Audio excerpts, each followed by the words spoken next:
Bienvenue dans cette nouvelle vidéo où nous allons continuer à étudier ensemble. Nous allons continuer à étudier ensemble l'interface du logiciel Adobe Illustrator. La dernière fois, nous avons vu comment personnaliser le logiciel et comment créer un nouveau document afin de commencer à travailler. Aujourd'hui, nous allons étudier les différents outils que nous trouvons dans le logiciel Adobe Illustrator. Pour ceux qui ne sont pas encore abonnés à la chaîne, je vous remercie de le faire et d'activer la cloche de notification pour inviter d'autres personnes à venir découvrir le logiciel. Et bien sûr, je vous remercie de liker la vidéo et de laisser un pouce j'aime. Cela m'encourage dans les tutos que je vous présente en fait. Donc, merci une fois de plus d'être des nôtres pour pouvoir regarder cette toute nouvelle vidéo. Bien, nous allons commencer. Tout d'abord, comme vous pouvez vous en rendre compte, Adobe Illustrator contient une multitude d'outils que vous pouvez voir latéralement. Nous allons commencer par les tout premiers outils du haut. Par exemple, le premier outil que nous pouvons voir, il s'agit de l'outil sélection.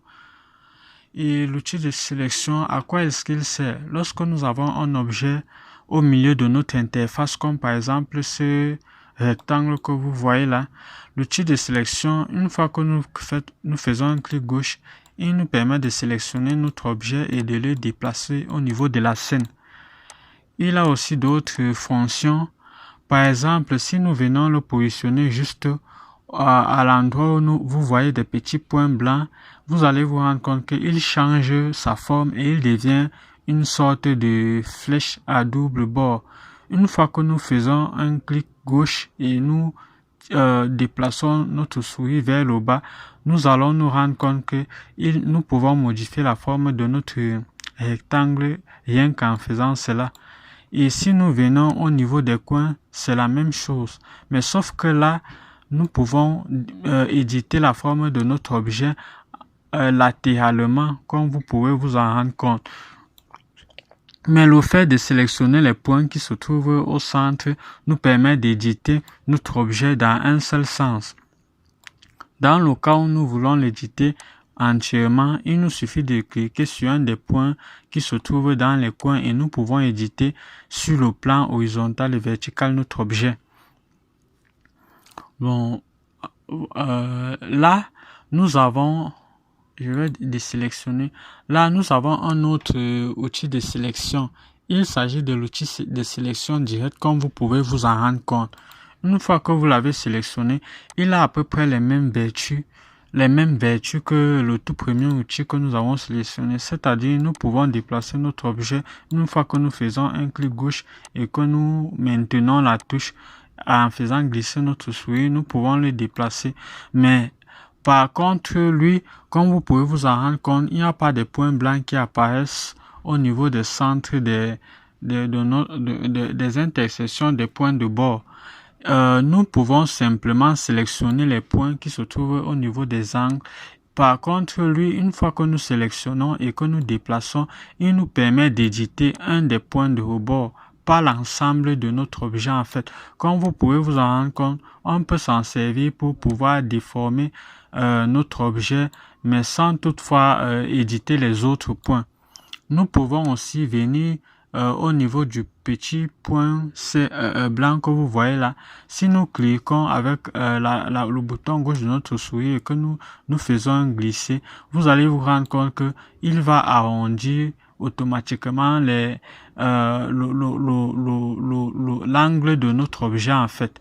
Et nous pouvons faire ainsi pour notre objet indépendamment. À chaque fois que nous sélectionnons un angle, nous pouvons ainsi l'éditer de cette manière. Même le tout premier objet que nous avons sélectionné nous permettait aussi de faire cela. Mais sauf que comme vous pouvez vous en rendre compte, lui, il nous permet d'éditer globalement notre objet en fait. Mais dans le cas où nous ne voulons pas arrondir l'ensemble des points de bord, il nous suffit de cliquer sur l'objet sélection, l'outil de sélection directe.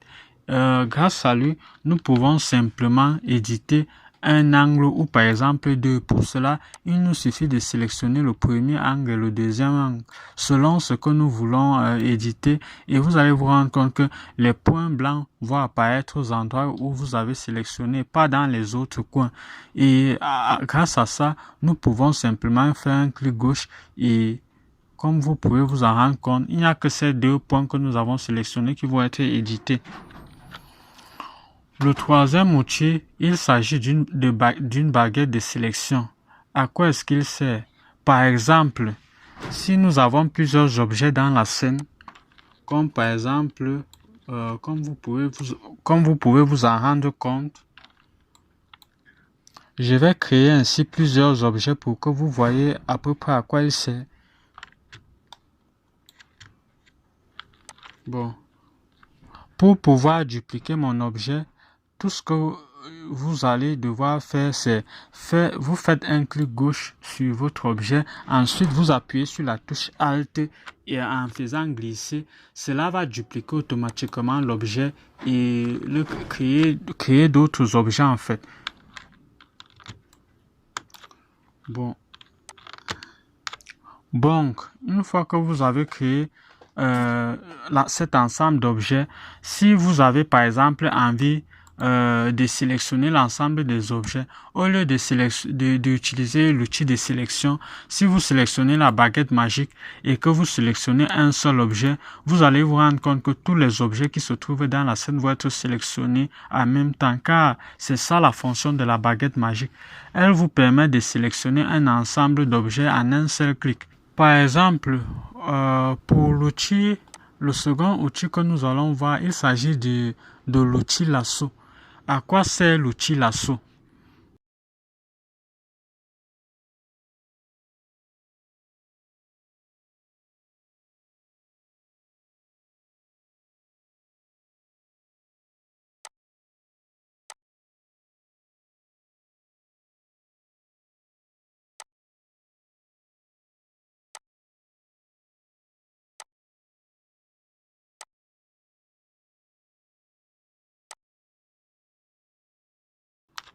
Par exemple, comme vous pouvez vous en rendre compte, nous avons en tout 7 objets que nous avons dans notre scène. L'outil lasso nous permet de faire quoi? Admettons que nous voulons seulement sélectionner environ 3 de ces objets sans affecter les autres. Résultat, l'outil lasso nous permet de sélectionner les objets d'une manière indépendante sans avoir besoin d'utiliser un outil, l'outil de sélection principal. Parce que l'outil de sélection principal, si nous voulons sélectionner un ensemble d'objets, ce que nous allons faire, c'est que nous allons dessiner, comme vous pouvez vous en rendre compte, un rectangle de sélection. Et ce n'est que grâce à ça que nous allons sélectionner l'ensemble d'objets. Mais par contre, si nous utilisons la baguette magique et que nous sélectionnons un objet, il sélectionnera tous les objets qui se trouvent dans la scène. Bon, l'outil lasso nous permet de pouvoir sélectionner, par exemple, si nous voulons sélectionner cet objet et cet objet, comment est-ce que nous allons procéder sans sélectionner les autres? Eh bien, l'outil lasso, lorsque nous faisons un clic gauche et que nous maintenons, vous allez vous rendre compte que nous avons la capacité de dessiner une sorte de trait. À chaque fois que ce trait touche un objet que nous voudrions sélectionner, cet objet va être sélectionné et pas les autres. Par exemple, comme vous pouvez vous en rendre compte, voilà les objets que j'ai sélectionnés sans avoir à toucher les autres. Résultat, je peux prendre l'initiative, dans le cas où je le veux, de les déplacer ou de les mouvoir en fait. Excusez-moi, nous avons, voilà. Bon, en fait, voilà ce à quoi cet outil sert. Bon, une fois que nous avons fait cela, nous pouvons déplacer ces objets sans avoir affecté les autres.